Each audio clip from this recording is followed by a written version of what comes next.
Save yourself! Shut it, human! Let's do this now! Hello and welcome to episode 122 of Popcorn and Prosecco, a show that's all about talking about movies. I am Perri Nemiroff, and here are my co-hosts, Kristy, Puchko, and Angie Han. Hey, everybody. So we have a supersized Secret Life of Pets episode for you. First, we're going to do our official review of the movie, and then we're going to discuss its insanely high box office opening weekend. So let's jump into it with the review. I am hosting that one. Here is the always brilliant IMDb synopsis. A terrier named Max's quiet life is upended when his owner takes in Duke, a stray whom Max instantly dislikes. Okay. Yeah, that's fine. So this is adorable. If you've listened to this podcast for even 2 episodes in your entire life, you probably know that I am absolutely obsessed with my cat. So is Angie. Kristy admires from afar, but if you are a pet lover, I'm pretty sure that it's impossible to dislike this movie. That's the basic premise of it, but then something happens where they don't get along and they get lost, and it's this whole thing with the dog catchers, and it's a really kind of convoluted, silly, running around Manhattan plot. But at the core of it, it's really about how much pets love their owners in a way, and if you have a pet, it's impossible not to connect with that, and where it ends up is just so heartwarming and makes you want to run home out of the theater and hug your pet, which might be exactly what I did to Dewey, and he's looking at me like I'm crazy right now, but I love this movie. I love pets. I want more of this. It's funny because we actually got to record this right after. Perri has just come home from seeing Secret Life of Pets. I'm a little overwhelmed by it, too, because a good chunk of the movie is about how sad pets get when you leave them. And not only am I leaving for Star Wars Celebration in 2 days, but then I'm leaving him for Comic-Con. I'm so sad now every time. Now I'm going to picture him doing those things when I'm gone. See, you guys say that, but okay, so after Kristy and I saw it together, and after we walked out, this whole movie is about what pets get up to that like humans don't know about when we're not looking, right? The secret life, if you will, yes. of pets. So then Kristy and I walked around, and while we were walking to the subway, every dog that we saw, we were like, I know you're up to something. We were definitely side-eyeing every animal. That's exactly what I was doing when I was walking down the street back to the apartment. It's just I've always known there's so many dogs around my neighborhood, but I was actually taking note of every single one, and some of them had little cute hairdos, and I'm I just picture you being Gidget. I just saw this one gigantic black dog with this really goofy bow on the top of its head, and I must have just stopped dead in my tracks and stared at it smiling, and its owner thinks I'm a psychopath now.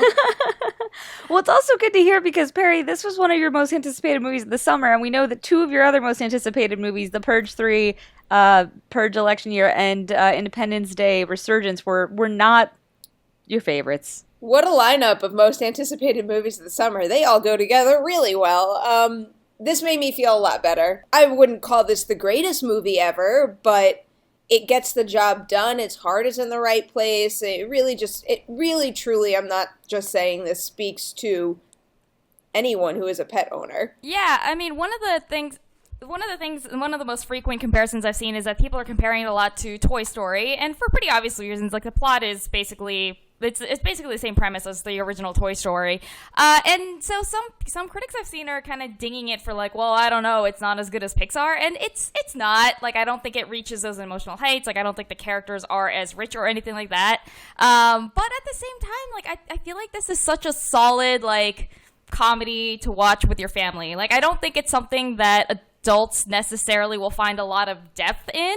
But if you like pets, you might still enjoy it. And I really think it's a comedy that it's a family comedy. It is definitely something that you can watch with your 5-year-old niece and your 80-year-old uncle, and everyone will go and everyone will find something to enjoy, and no one will be unhappy or pissed off or confused. Totally. And I think it's I think the thing is that this year we had Zootopia, we had Finding Dory, which are not just animated movies for kids, but also taking on grander concepts. Zootopia was a lot about racial relations, and then you have Finding Dory, which was really about kind of what it is to be special needs needs, what it means to love someone who has special needs. And this is just about pets. Like, there's not a lot of subtext. And sometimes that's what you want. Sometimes you want to walk into an animated movie and not be like, I'm going to walk out like crying and thinking about the world. Sometimes I was so you're grateful, like, especially there's a lot of very stressful news out there now. It was a real joy to get to sit down and just watch, like, dogs and cats being silly and fun. And, like, I actually think they do a really great job with the voice talent in this movie. Because Louis C.K., there's one part where he plays the terrier Max. And I'm not one of those people that thinks that Louis C.K. is the greatest thing ever. He's fine, whatever. But there's one scene where Max is so furious about this new dog that he runs to his owner and he's, like, yelling. He's like, he's frightening and he's scary and he's the death of all good things. And in that moment, I was like, oh, Louis C.K. is absolutely perfect to play, like, a neurotic New York dog. Like, that was really perfect and funny. And he made the character able to walk this edge where Max does stuff that's, like, dick moves. But, like, Louis C.K. is kind of instantly affable. So it's, like, it allows for you to understand that Max is being a jerk, but to not think of him as a bad dog. It's very sweet. Kevin Hart was actually a really great casting choice in this, too. I thought he was going to annoy me. He didn't annoy me at all. I thought he actually fit that character, that he plays Snowball, the crazy bunny who's kind of after Max. And, like, he's just off his mind, and it suits Kevin Hart's tendency to do that really high-pitched yelling thing. Yeah. I feel like nobody else could have played that character the same way. Oh, I totally get that. My thing with Kevin Hart is that I feel like he's doing the same thing again and again and again. It's like, to me, like, Ben Stiller's the same way, where they're not the same niche, but, like, Ben Stiller always does this, like, neurotic everyman, and, like, Kevin Hart always does this, like, small man yelling thing a lot. So, like, him playing the tiny rabbit, I get that it's funny, but it's also just, like, I feel like you could plug and play. He is a small man who yells a lot. Yeah. Well, I mean, yeah, but I'm saying I feel like you could plug and play any one of his performances from any movie into this role, and it's just the same thing. So, like, I'm kind of, like, over that. I preferred the performances of some of the other characters. Also, I felt like his character is just basically, like, the design and, like, the yelling and stuff felt like it was pulled directly from The Emperor's New Groove when Yzma gets turned into a kitten at the end. I just want to throw that out there, because if you look at it, there's a lot of similarities there. I've only ever seen that movie once, and I don't remember any of it. I've seen so many times. But yeah, sorry, Angie wanted to talk about an animal. Ben Stiller's a weird choice, because I feel like Dodgeball and Zoolander don't fit the description that you said at all, or Tropic Thunder. But okay, I see what you mean about Kevin Hart. Can I guess which one you're going to talk about? I think you know. Jenny Slate. Yes! She's amazing. She plays this dog a Pomeranian who is friends with Max and has a crush on him, and she's the one that, like, when she figures out that Max and Duke have gone missing, she's the one that, like, spearheads the mission to go find him, and she is fantastic. Like, I mean, if you've seen, like, Marcel the Shell or anything, like, you know Jenny Slate can do, like, voiceover, like, really well, and I thought that her character was just, like, really fun and exciting, and at one point she befriends a hawk played by Albert Brooks. Yep.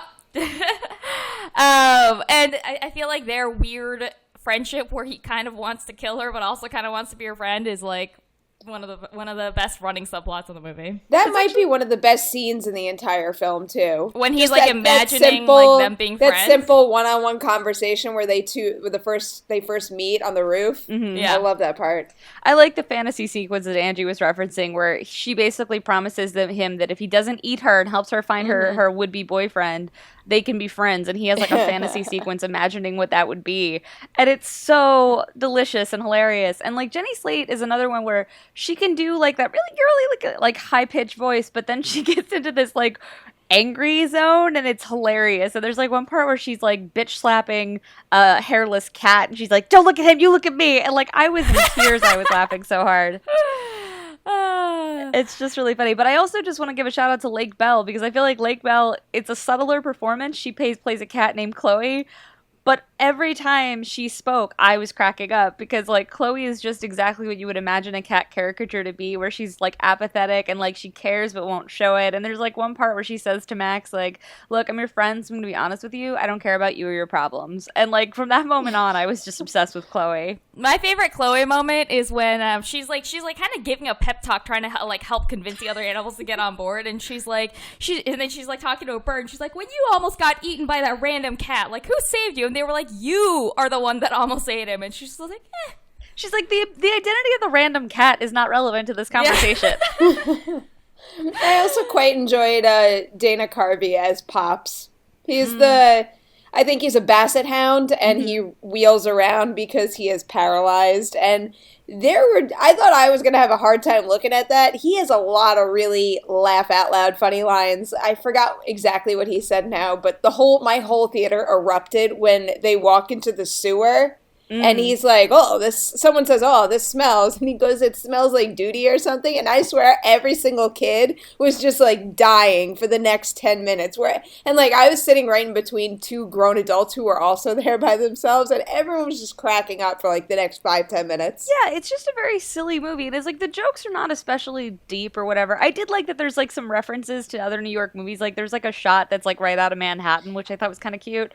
New York looks absolutely beautiful in this movie. Yeah, that was something I really appreciated. Nothing like New York, you guys. Like I don't care. That is how I'm going to picture New York from now on. Yeah, no, it looks like New York in a children's book because it has the skyline and stuff, and the skyline's dead on. It's just that they make all the buildings like they crank up the contrast on the colors and stuff a bit more. So instead of everything looking like silver and blue, it's like there's like reds and yellows, and it's beautiful. And I know this is not really relevant, but this movie's also like, yes, a 20-something-year-old woman living alone can totally afford a giant apartment near Central Park that's big enough to house one gigantic dog and another dog. And I'm like, because Duke is part Snuffleupagus. He is a huge dog. Yeah. I mean, like, okay, so basically, like, you know, I feel like this movie, it's not reinventing anything. It's not like, you know, there's nothing particularly original or groundbreaking about it, but I feel like this is one of those movies where you're like, look, it's a formula, but there's a reason this formula works. It's a really good execution of the formula. It's solid, it's funny, like it's, you know, it's paced really well so that I never got like bored or like started to be like, or, you know, overwhelmed. I think it's actually it might even be one of Illumination Entertainment's like better releases. Yeah, I totally agree with that. There are other movies like Despicable Me and Minions. I find fine, but never feel the need to watch them again. I would totally watch this again. It's like a nice pick me up. It's sweet and it's funny, and I think it is for most ages. Though I want to warn, because some kids in our screening got really upset. There are a couple of moments that are pretty scary. One involves a giant viper with one fang that had a kid in our screening like losing his mind. And there's the climax can be a little scary. So I'm not saying I don't think you should take kids to see it, but if your kid is particularly sensitive, once they go into the sewer, kind of just watch out. The part in the beginning where Duke is kind of mean, there were definitely a couple kids in my screening that were not pleased with that part either. But it's not like Good Dinosaur level where like I didn't hear like my favorite thing when I went to see Good Dinosaur in theaters with like the public. There was one part in the Good Dinosaur that was so upsetting that a child screamed out, "Someone cover my eyes!" Which, aww. In my mind, he was like holding a bucket of popcorn and had been told not to spill it, and so was like in distress, like needed some like.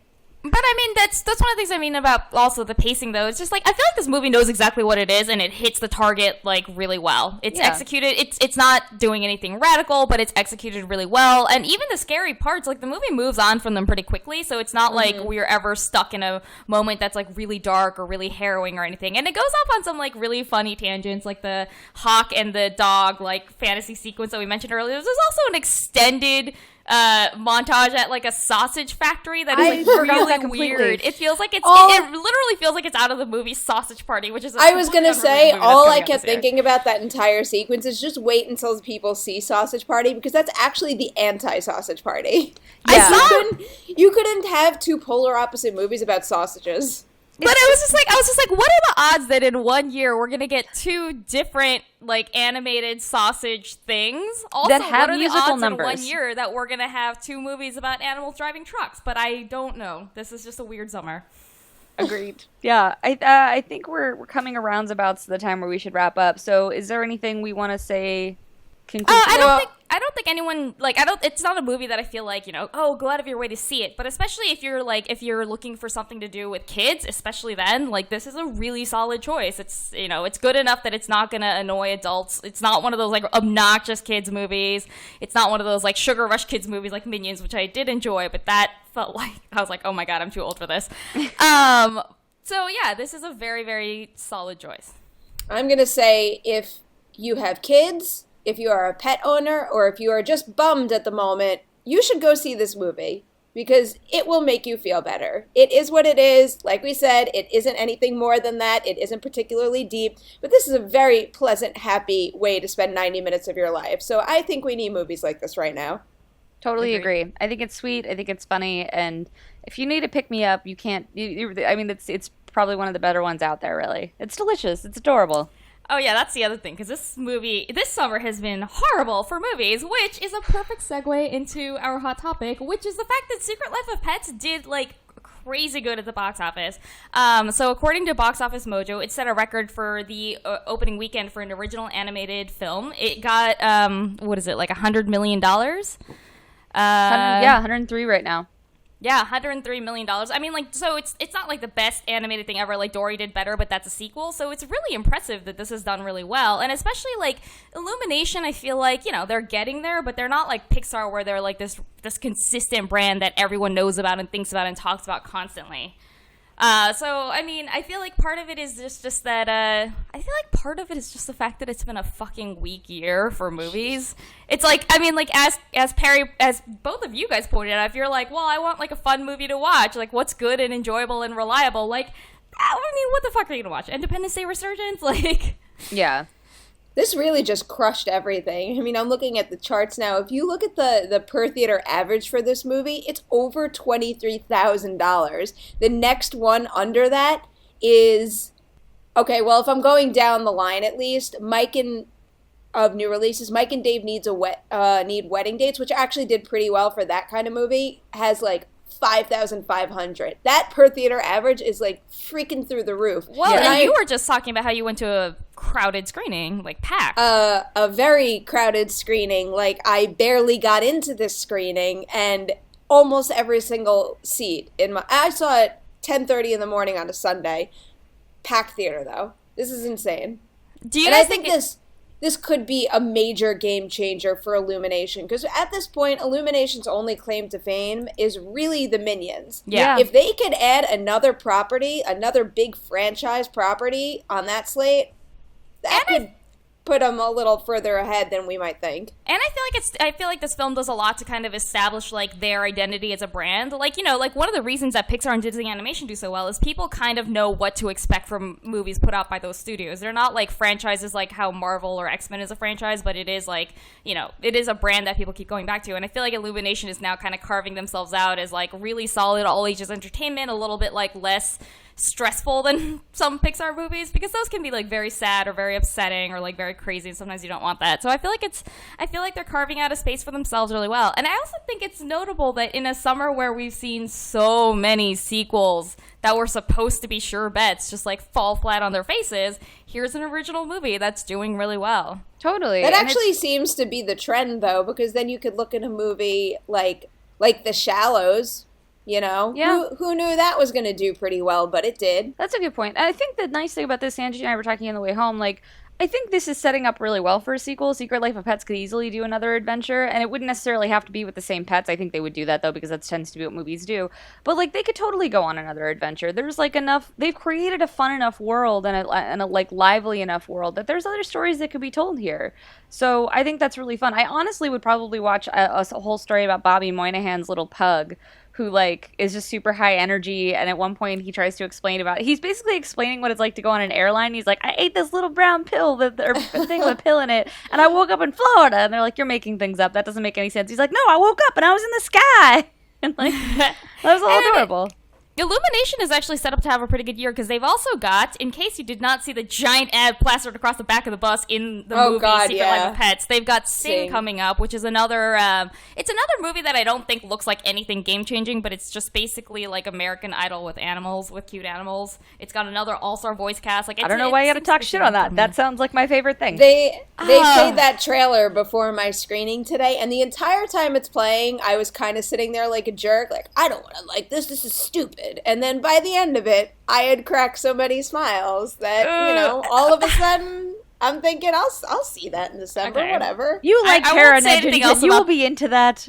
I won't say anything else about that movie, because I'm not going to review a movie that we haven't seen and aren't going to see until December. But yeah, no, the trailers aren't doing it for me. Yeah, don't be that person.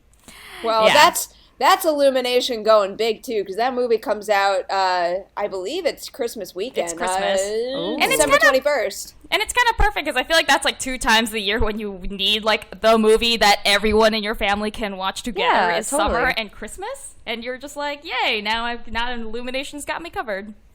Well, it seems like Illumination could fill the void that's happening thanks to Blue Sky right now. I mean, for all I know, the next Ice Age movie will be great, but they're losing their footing quite a bit. They do consistently pretty well at the box office, but I think it's starting to kind of like, I think that franchise is on the decline a little, and they've never gotten much like in the way of buzz. Like every time a new one comes out, I feel like people who don't have kids are just like, oh, I didn't know they were still doing those. I was completely astonished to find out there was a 5th one of those movies. I don't think the last did the last one do well. They did I okay. guess international. It's research on this international. I see it right now. Ice Age Continental Drift made $161 million domestically, and then wait for this, it made $715 million at the international box office. That's like not just big. That's freaking huge. I told you, those movies, like no one gets excited about them. No adults, no critics, but they do consistently really well. Like they are the Transformers of the animation world. I guess so, but I feel like people also don't hate them as much as they hate Transformers. I liked the first one, and then it just started to get kind of silly stupid from there. So I don't think that Secret Life of Pets doing well necessarily means like, oh, you know, it's going to be all original movies from now on. But I think it is. I think it does. I find it encouraging to see that a movie that's not a sequel can do well. It's like, hey, people, have you considered maybe not just putting out another Alice in Wonderland sequel that no one asked for, instead doing something kind of original and it'll be okay? So. Agreed. Yeah, we're all pumped about Secret Life of Pets. So, I guess that's it. Go see it. That's a wrap on episode 122 of Popcorn and Prosecco. You know where to find us. We are on iTunes, where you can rate and subscribe and comment. We have our website, popcornprosecco.com. We are on Twitter, @popcornprosecco. Please like us on Facebook as well. And then all 3 of us are all over the internet. Angie, you want to take it first? Sure. You can find me on Twitter, @AJHAN, and you can find my writing at /film.com. Kristy? You can find me on Twitter @Kristy Puchko. That's KRISTYPUCHKO. And I write all over the interwebs, so you can find my career highlights at decadentcriminals.com. And you can catch me on Twitter and Instagram @Nemiroff. I'm on Collider.com, the Collider Videos YouTube channel, and that's about it. So thank you guys so much for listening, and we'll see you next week. Yes!